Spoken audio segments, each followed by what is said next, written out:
Let me tell you, today we are talking about some interesting people. I might ought to recuse myself from this show, and I'll tell you why later. These are people that go through your wallet, they star 69 your phone calls, some even go as far as getting in their car to spy on your every move. I'm talking about those meddlesome, nosy people who love to snoop. And today's guests say they are fed up and fighting mad because someone close to them can't seem to mind their own damn business.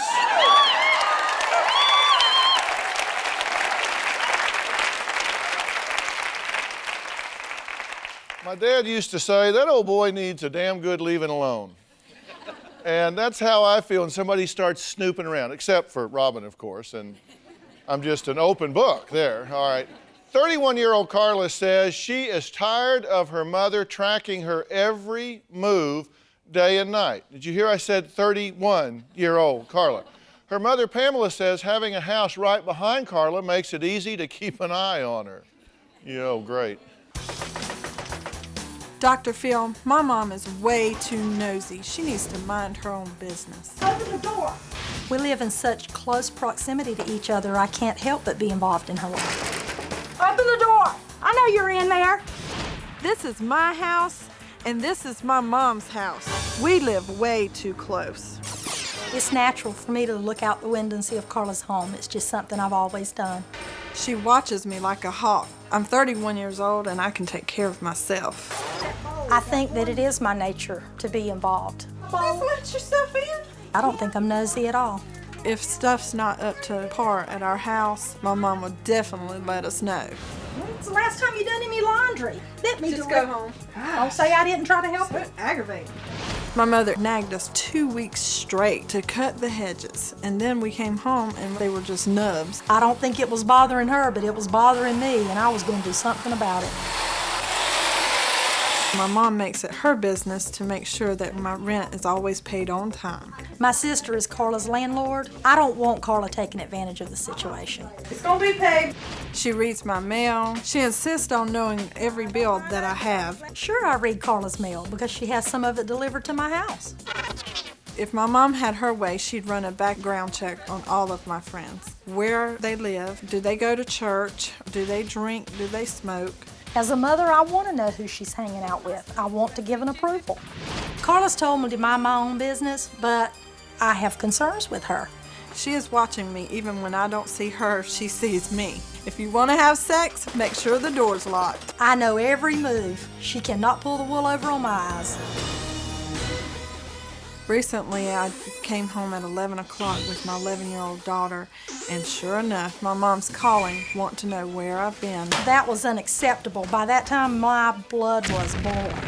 A minute later, my mom come barreling through the door in her pajamas, threatening to call social services. We had a shouting match. I told her, how dare you tell me you're going to take away my daughter? I'm fed up with her being so nosy. She better be thankful I'm a busybody. If it weren't for me, this place would go up in flames. Dr. Phil, am I overreacting to my mom's meddling, or is it time for her to butt out of my business? Well, I don't know, let's ask the audience. Is it time for her to butt out of her business? What's going on here? Mom, come on. I'm just being a loving mother, trying to do what's best for my daughter. You're just being a loving mother? Let's go over some of your loving behavior. You read her mail? She has it delivered to my house. She won't pick it up. Somebody's got to read it. She don't pick it up for a week. Somebody's got to read it. Did you right? appoint her to why do you read her mail? Seriously, why do you read mail? I think it's a lot of times just junk mail, so before I toss it, I just check it out. Okay. We need to go back over this dynamic here. See, I ask questions and then you answer with something resembling truth. Do you have any sense of boundary at all? Some. Is there anything you won't? I assume you don't crawl in bed with her when she's No. Okay. No. All right. So we got a marker there. You're south of that. But what makes you think she needs this kind of scrutiny, this kind of supervision, this kind of vigilance? Sometimes she may have things come into the house that she may be looking for, and she wants me to be on the lookout for it, so I'm looking out for it. So when it comes in, sometimes I'll call her and ask her if it's okay to open it, to let her know that's what it is. Do we need to replay that tape? This is you watching out for stuff coming in. Are you nosy? No, I'm just a loving, concerned mother. Really? Do you really think that?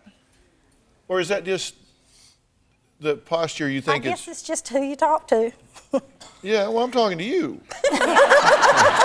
And you're the one, I'm curious. You're over there knocking on the door. You didn't like her hedges growing, so you went over and mowed them down? It looked terrible, and it made it harder for me to see.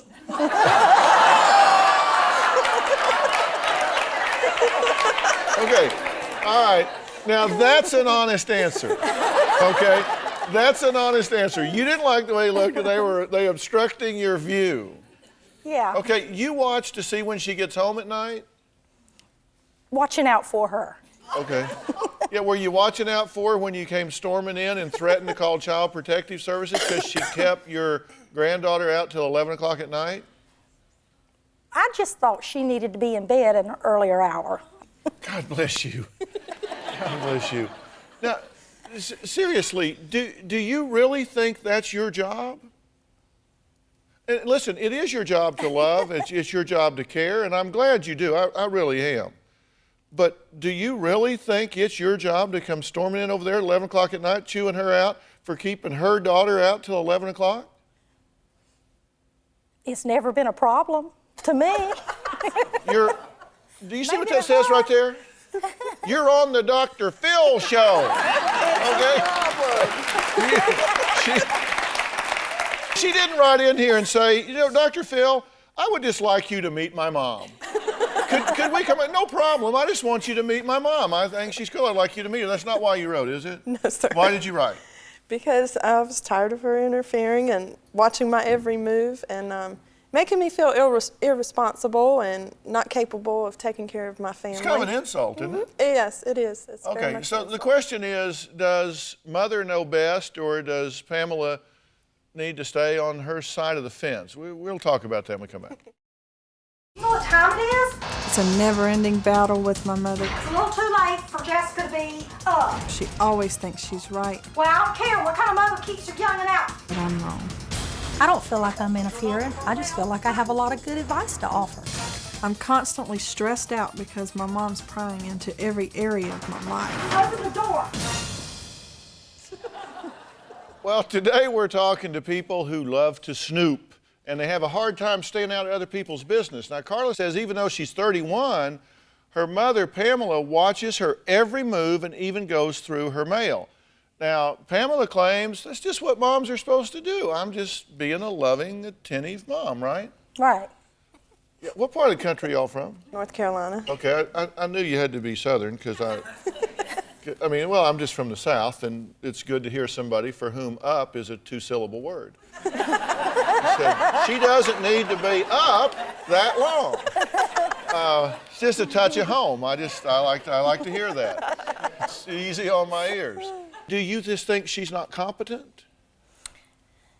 She comes to me and asks me for things. She comes to me for advice. She comes seeking me. And you have a hard time differentiating between giving advice when you're asked and giving advice when you're not asked. Obviously. You have a hard time. Because when you got home at 11 o'clock with your daughter, did you call over there and say, Mom, could you come over and let me know what you think of this evening's agenda? I want you to come tell me how you feel about my decisions so far today. No, sir. You I didn't ask do for that, but you came anyway. So it's not just when she asked you for advice. No, I just don't mind giving it. Yeah. Do you do this with other people? Yeah. Yeah. This is really about communication and boundaries. And what I don't want to see happen is a lot of moms, when the child puts up the stop sign, then the pendulum swings totally the other way and they say, okay, Fine. You don't want to hear from me? I'll just sit there and watch your house burn down. And so you just go over and say, I'm not wanted anymore. You don't want my advice? Fine. That's going too far. That's not what you want, right? That's the guilt trip. That's the guilt trip. That's the manipulation guilt trip. I'll just go over here and eat worms. Okay? And that's not a healthy, what we're trying to do here is get a healthy balance, because this is crowding you, right? Yes. This is bugging you. And it really made you mad when she came over and said, you're keeping that child out, I'll turn you in. What in the world were you thinking? You threatening to turn your daughter in to Child Protective Services or keeping her daughter out till 11? That was probably just a threat. No, it was a threat. That's the problem. You're threatening your child by turning her into the government.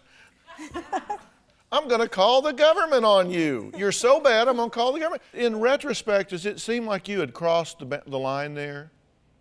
After I thought about it later, I thought maybe I came down a little hard on her. But, you know, I'm very protective over my granddaughter as well. You know, not nosy, just protective. Okay. See? You're 31. She's 31. She's not 16 or 17, she's 31. And what's going to happen is you'll eventually push her away because right now she's trying to resolve this in a really good-natured way, saying, Mom, take a step back, okay? We can cut our hedges, we can read our own mail, I can raise my own daughter. I do want your help and involvement, and extended family is so important for children. I think it's wonderful that she has a relationship with you if you manage it. But, you know, maybe, do y'all need to live back to back? Well, the reason that we do is because rent is really cheap. Yeah, well, it's cheap other places too. I mean, the rent may be cheap, but the cost may be really high. That's true. I mean, and what she can do, and what you need to do if she doesn't moderate, you need to move. Yes. It's just that simple. You just absolutely need to move. And I can see this pendulum swinging already. Okay, fine. Fine. You won't hear from me again? You won't hear from me again. I'll just go over here and be alone. You don't want to do that, but you do need to moderate this and have some respect, some boundaries. I'm just talking to myself, aren't I? You're just nodding along, just smile and nod. That's a big step. I think she doesn't know how to moderate. Okay, but here's the thing. You're either going to take it or she'll take it for you. And you'll either say, Carla, tell me when I'm crossing the line. I want to know. And I will step back. And I'll wait to be asked. I'll wait to be invited. I'll wait to be solicited. I'll wait to get an invitation. And get a hobby. You know, go do something, you know?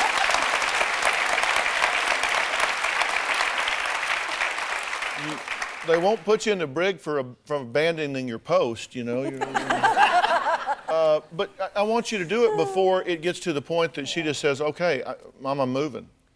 And you know what'll happen? They'll make all the arrangements, they'll set it all up, and then they'll tell you about it, and then you'll go, oh, how do we get this cow back in the barn? Right. So think about taking a step back. All right, up next, a woman whose husband says she's driving him crazy because she snoops through his wallet, follows him in her car, refuses to let him out of her sight. We'll talk about that when we come back. Today we're talking to what we call the butt-inskis, people who just love to butt into other people's business. They don't respect boundaries, they just run in and over-involve themselves in another person's life. Now you can say, well, if it's a family member, it's okay. Not true. Christy says that her obsessive snooping is so bad she's even resorted to smelling her husband's clothes to make sure he isn't cheating on her. Take a look. I don't trust my husband, Shannon, so I have to spy on him all the time. My wife Christy's snooping is so out of control, I'm ready to pack up and leave. I ask him 50 to 100 questions a day. Where did you go? Who were you with? Who all was there? How many women were there? Did you flirt with me? Did they flirt with you? Did you miss me? Do you still love me like you used to? And it wasn't until I looked at the list of things that she does that I realized how out of hand it was. Is Shannon there? or has he left for the day?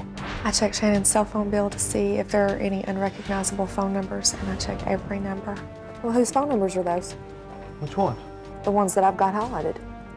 If there's any there that she doesn't know, she will call them.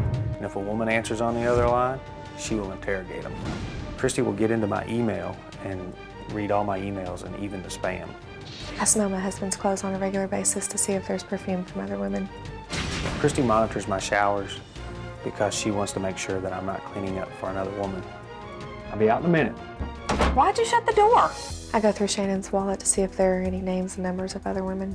I constantly check Shannon's hand to see if he's got his wedding ring on. I have no privacy whatsoever. Christy is always in my space. I don't know, are you gonna follow me around all day asking me questions? I've driven around to see if Shannon is in places that he shouldn't be. I snoop in his truck to find papers, names, phone numbers, letters, things that a woman may have left in there. Christy has found hair in the truck, but they belong to my daughter or her. After Shannon's father passed away, he had an emotional affair last year. I am already looking for places to stay. That's how close I am to leaving my wife. Stop. I don't know why I do the things that I do. Tell me your best theory of why you do this. I'm insecure. I'm terrified that he's gonna leave. Yeah. You're terrified he's going to leave. Has he left you before? No. But this is not something where, you know, a lot of spouses are sensitive to what their partners might do or not do, but this is something that this consumes you every day, all day, doesn't it? Yes. I mean, It actually is taking over my life. it truly is. It is. You're consumed by it. It is. We did a day in the life. You get up. The first thing you do is, while Shannon's in the shower, and I don't know if you know this or not, you check all of the numbers on like cell phone, you go through his wallet, you go through everything you can get your hands on while you're in the shower. And I assume you know that. Yeah. Right? This isn't like an ambush. I've walked in on it several times. Yeah, you've seen this coming time after time. Then you take the kids to school, and from 8 to 4, you'll call Shannon 10 or 15 times and quiz him about his day. Don't flirt too hard. Think about me. Call me later. It just goes on and on. You ask about lunch plans. Then you'll start your chores and your snooping around the house. And that includes going through his drawers, clothing, pockets, looking for numbers, receipts, anything unusual. Smell clothes for cologne. Check all of his bills. You know, anywhere that he has been or touched, you're all over it every day, all day. The moment he walks in the door. Yeah. The moment he leaves and the moment he walks in the door and in between. It's an obsession that I have that I don't know why and I don't know how to fix it. I mean, every moment that he's not around, I'm constantly thinking the negative things. What's this doing to you? I mean, truthfully, what's this doing to your feelings and your emotions for her and this relationship, honestly?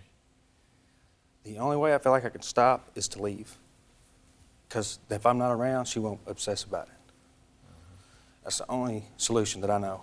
How does it feel to hear him say that he's thinking, I've got to escape somehow? It makes me want to stop, but then it just makes me do it more. Yeah. Because you've heard that old saying, what I fear, I create. Mm-hmm. You fear he's going to leave you, and so you're doing exactly what will guarantee you that he or anyone with any sense of self whatsoever would do. They would leave you and say, I cannot and will not take this anymore.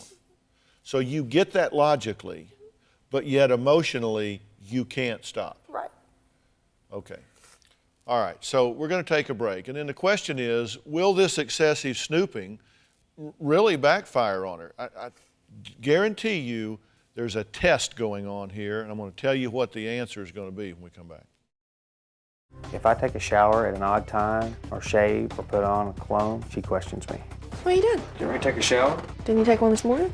I go through Shannon's dresser drawers looking for anything out of place. Receipts, phone numbers, names. Christy's constant snooping and spying is pushing me right out the door. Well, today's guests say that their spying and snooping is costing them their relationships. I mean, it really does. You either hear the person that's being snooped saying, I can't take it anymore, and in this case, Christy's saying it's consuming her and she can't take it anymore either, but doesn't know how to stop. You think you are obsessed with this and you're out of control. Yeah, I feel like if I don't do these things on a daily basis, like call him 20 times, and if he doesn't answer, I call again and again until he does, it's like I get a panic-stricken feeling. This is a test. You're pushing him really hard. And every time he answers the phone, every time his shirt doesn't have perfume on it, every time you don't find a receipt, it's like a drug addict getting a hit. That it gives you a moment of relief. But as soon as the anxiety starts to build, you got to have another fix. You got to have another fix. That's why the incessant questions. That's why the incessant phone calls. That's why the incessant looking. And every time he doesn't leave, every time you don't find something incriminating, then he passes the test and you get a temporary fix. Right? Does that make sense to you? Yeah. Now, play what if with me for a minute. Because see, I think monsters live in the dark. I want to turn the lights on over this. I want to just play this out to the end. What if you find a receipt where he's taken some woman to lunch? What if you do? I would just ask him about it. Okay. And then what if he said, well, you're right. We had lunch and then we went over to the Sleazoid Hotel and checked in and we had sex and I'm having an affair and I'm going to leave you actually. What now? It would just start a whole new argument. No, not with him. He's gone. You want me to interject? No. We broke it. No, doing fine. Thank you. What would you do? Survive. I guess I would have to live with it. Yeah. You would be hugely pissed, right? Yeah. Yeah. Really? I mean, you'd just be like, oh, whoa, whoa, whoa. You would just be really mad, right? Yeah. For a while. Yeah. You'd get over it, right? Would you shrivel up and die? No. Would you like brain run out your ear or something? You would, to use your word, survive. Right? You don't want it. I don't mean to trivialize it, minimize it, or whatever, but this god-awful, ghastly, oh my Lord, just what if this happens? What if it happens? What if it happens? What if it happens? What if it happens? All I'm saying is answer the question. What if it does happen? Great guy. I'm sure you love him. Sure you don't want him to do that, but if he does, you'll be fine. Won't you? I hope so. I mean, What's the alternative? Are you going to like... I guess my question is, though, if it's not him, is it someone else that I'm going to do the same thing with? I'm asking the questions. Oh. These two are interviewing me. Because I want to stop, whether it be with him or anyone else. I understand. I'm going to talk to you about that. Okay. But I'm talking to you about it now. This is what this is. This is me helping you. You just haven't recognized it yet, okay? Because what I'm doing is I'm trying to turn on the floodlights so you see that this catastrophic thing that has you living in such gothic fear, this really ain't that big a deal. I don't mean it. Listen, go ahead and write me if you want. I don't care. But I don't mean to say that your spouse having an affair is not a big deal. It is a big deal. It's not a life-ending deal. It is not an all-consuming deal. It is not something that is the end of you. It's just not the end of you as we know you. You would get over it. People do all the time. They don't like it. It changes them, and it's hell to pay for the next old boy that comes along. But you will get over it. So this horrible thing you've got out there is just unlikely to happen. It's disproportionate. Now, very quickly, let me tell you what I think is going on and what I think needs to happen. I think you are not, in my opinion, I'm not the diagnostician here, but I don't think you have obsessive compulsive disorder. I think you have an acute anxiety disorder, And I think what has happened is you have begun to cope with that through this incessant checking to give you immediate relief. And immediate gratification is a real powerful thing. Okay? You need some other ways to manage your anxiety. And if you had other ways besides haunting him every moment of his life to manage the anxiety, you wouldn't need to do this anymore. So what you need is some other coping skills. And what I want to do is there are a number of things you can do in that regard, and I want to get you some help with that, okay? I want to get somebody in your town. I want to get somebody in your town that we will communicate with very, very specifically and give you some alternative coping skills so you can get some rest. Because don't you just want some peace and to be able to enjoy your husband? Okay, isn't that what you want? You don't want to do this, and you don't want to run him off. You just want some relief. And I'm going to help you get that, okay? And you know what? It's not going to take very long to get it done. You're going to be amazed. How could I have suffered for this so long on something that could be fixed so quick? Okay, so you let me help you with that? Yes, please. Okay, now that's the reason I said, no, I don't want you to interject, because I have a definite plan here, okay? And just think every hour that she's with this counselor is at least 1 hour.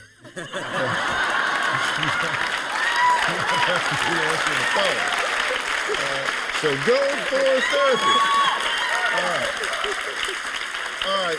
Next, a mom who says as long as her children live under her roof, she has the right to eavesdrop on their phone calls, read their diaries, and even search through their clothes while they're sleeping. We're going to talk about that when we come back. Denise says it's her house, it's her rules, and she makes it a point to spy on her 4 teenagers. But now she's beginning to wonder if she might be crossing the line a little bit. Not a lot, but a little bit. Take a look. Come on, Mom, that's not fair. Life isn't fair. Get over it. I have 4 teenage kids living in my household. I am a nosy parent. She hides her phone like I don't know that's where it is. But my 4 teenagers think I have no business going through their stuff. Like to see photos. Valentine's memento. He emptied his call list. I have no problem going through my kids' backpacks, dresser drawers, pockets. Got a lighter. Lifting up their mattresses. Safe sex. I even listened in on their phone conversations. I think my mom snoops way too much. This is where Kayla rips up her notes and throws them away. I feel like I have no privacy at all. I can put these together and read them.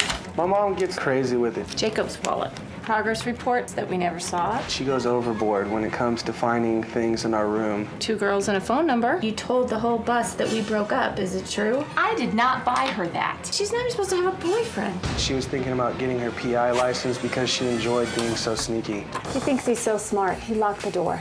Watch this. I want to find out who they're hanging out with and what they're doing. Love note. I think teenagers put on a big show in front of their parents. Anything in the toes of their shoes? When I found out my daughter had her MySpace account, I immediately disabled it. This is why. It says, I look so seductive. I refuse to be one of those parents who doesn't have a clue what they're doing. I think my mom needs to butt out. DrPhil, I'm running out of creative ways to snoop on my kids. Do you have any new techniques for me? I say, as long as they're living under my roof, it's my rules. What do you think?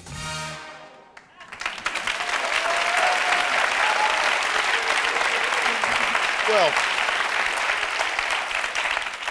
I'll tell you what I think in a minute, but first, what's the downside here? The downside is my kids think that they're entitled to more privacy. Well, but is that the only downside you see? Because I'd like to discuss the downside with you and see what you think about it. I mean, what if one of the downsides is that your kids say, Mom doesn't trust us, so we just must not be trustworthy. I mean, what if, because, children really learn what they live. And if they live with suspicion and intrigue and kind of judgment about, I cannot trust you to make good decisions, I can't trust you to think your way through this, I can't trust you to do things you want to do. What if they decide, she's right, I just don't have the character, I don't have the depth, I just don't have that quality that would inspire trust in the most important woman in my life? Would that be a downside? Absolutely. Do you think that is a possibility here? Absolutely. Because I think that's going on with your kids. I think, and I worry so much that and they complain about it, of course. They complain about it. I absolutely get that they complain, but I'm not talking about their verbalizations about, get out of my stuff, leave me alone, don't be going through my stuff, that's mine, it's mine, it's mine, get out, get out, get out, get out. I get that, but I'm also worried that internally it creates a conflict within them. Would that concern you if that was happening? Sure would. And now that I say it, does it bring it into focus that it could be a problem? Okay, second downside. How many do you have? Well, a few. Second downside, is it possible that because necessity is the mother of invention and we tend to be adaptive, that you're teaching these kids to be really good liars? You know, because you say, I don't know why my kids lie, I always catch them. No, you catch them every time you know about. And for every rat you see, there's 50 you don't. Is it possible that you're teaching them to be really good liars and hiders because they know that you're going to scrutinize it, they know your tricks, they know what you do, and so they can give you a real false sense of security because they feed you what they want you to know? Is it possible you're teaching them to be good liars? Sure is. Why do they keep doing it over and over? Because it works more than it doesn't. That's what I mean. You catch them 1 out of 10 times. They say, oh yeah, she found that condom under my bed. She doesn't know about the baby. You know, that's just an analogy. That is not the situation in this family, okay? Not even close at all. All right, let's take a break. When we come back, I'm going to weigh in on what I really think about this, and then we can maybe make a plan. We're talking with people who just can't seem to mind their own business, at least in the opinion of those who are falling under their watchful eye. Now, we're here with Mom Denise, who is a self-professed snooper. She snoops through everything from her daughter's lingerie drawer to the garbage can. Now, I've been talking about the downsides. Do you agree that those are two things that you want to be sensitive to? Absolutely, I do. Yeah, because if kids are adaptive and they'll learn to beat the system. They'll learn to beat the system. And one of the things that I have found out in all of my experience with kids, whatever the situation, I have parents ask me, what's the best way to protect my child from child molesters, for example, when you have young children? You know, because they watch them vigilantly, they make sure that there's supervision around. You know, the number one thing that can cause children to be the safest is to teach them to self-protect. That's the number one thing you can do. You can't watch them enough. You turn around for 1 second, they're gone. You've got to teach them to self-protect because they're with themselves 24/7. Same thing here. If you want your children to be trustworthy, you've got to teach them how to respect themselves and trust themselves, because you can't be in the back seat with your daughter on a Saturday night. You can't be at that party with your son when somebody rolls a keg of beer in. Bottom line, I think you're being a damn good mother. I think it is your job to know what your children are doing. I think it is your job to know what's under their bed. I think it's your job to know if they've got bad rhetoric on a MySpace spot. I think it's your job to know if they're coming home after drinking. I don't disagree with that at all, and I wish more parents would tune in and dial in like you're tuning in and dialing in to your kids. Now, having said that,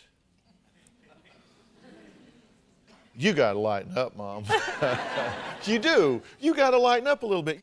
See, I believe in trust with confirmation.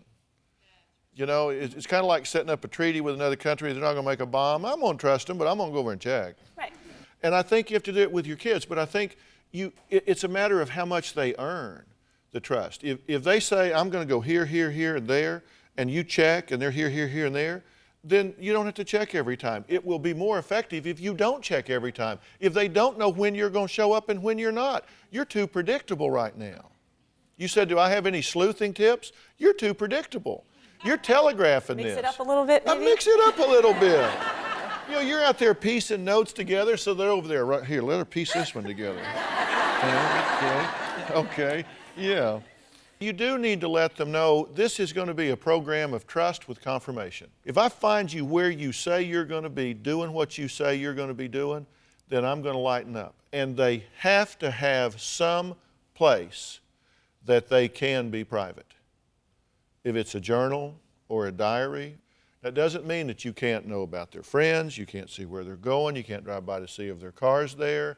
I think it's good to check, but you don't want to send the message you're not trustworthy. Okay. So I agree with what you're doing. I just think you need to, A, vary your game a little bit. Done. And let them know that they are trustworthy, because you basically have really good kids, don't you? I do. And you found a few things in your looking Right. that if you weren't looking, you wouldn't have known, and you're better off for knowing it. Right.